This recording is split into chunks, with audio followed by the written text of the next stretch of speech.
Manny Pacman Pacquiao is officially back in the ring sa edad na 46 years old. Hindi nga ito exhibition fight lang na normal na nating nakikita sa mga retiradong fighter. This time, he's fighting for the WBC welterweight title. Ngayong tapos na nga ang libro ng politika para kay Pacman, this time, it's all about boxing. On July 19, 2025, makakaharap nito si Mario Barrios. Mas bata ng 30 taon na di hamak na mas matangkad na may taas na 6 feet.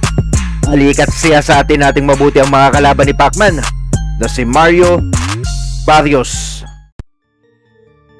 Mario Thomas Barrios, born May 18, 1995 sa San Antonio, Texas, na ngayon may edad na 30 years old.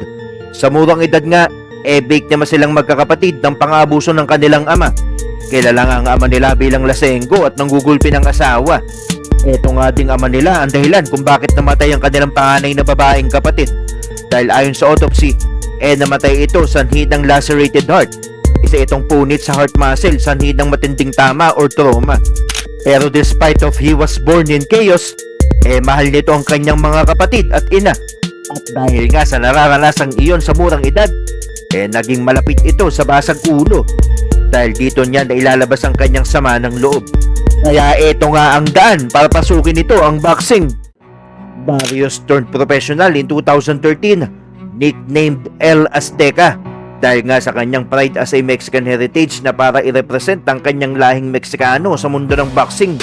Impressive nga ang boxing record nito na may 29 wins, 18 wins by knockout, just 2 losses and 1 draw.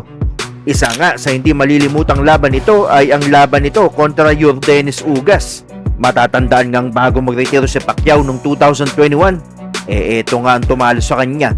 Pero noong 2023, tinalo nga ito ni Barrios for interim WBC welterweight title.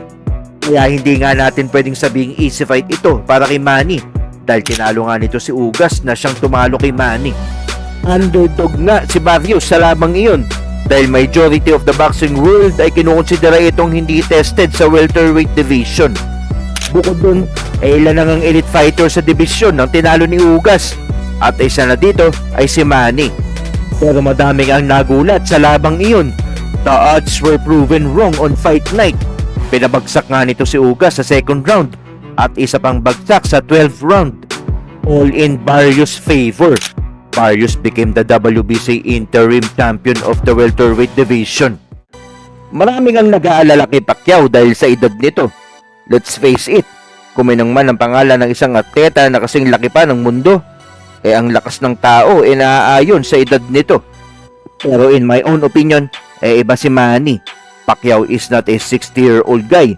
He is just 46. A 46 years old guy na active sa kung anumang exercise, basketball, boxing, training even without a fight.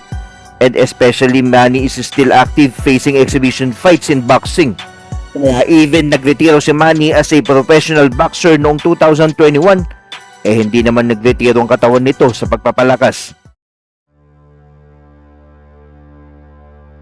Ngayong July 19, 2025, muling ang nagbabalik sa boxing si Manny kontra Barrios.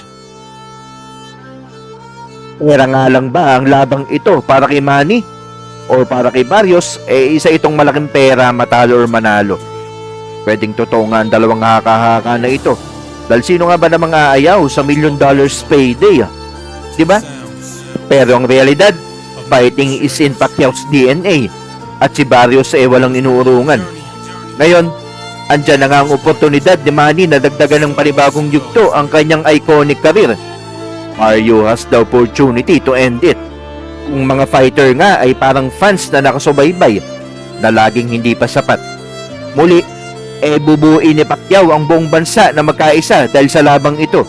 At kung ang bersyon ni Manny ngayon ay talino at may sapat pang gasolinang natitira para talunin si Barrios, makakasaksi tayo ng panibagong level ng greatness para sa ating pinagmamalaki. Ang lahat nga ay nakaabang kung ano pa ang natitira para kay Manny. At wala ni isa sa atin ang nakakaalam hanggat tawagin ang dalawa sa ibabaw ng ring.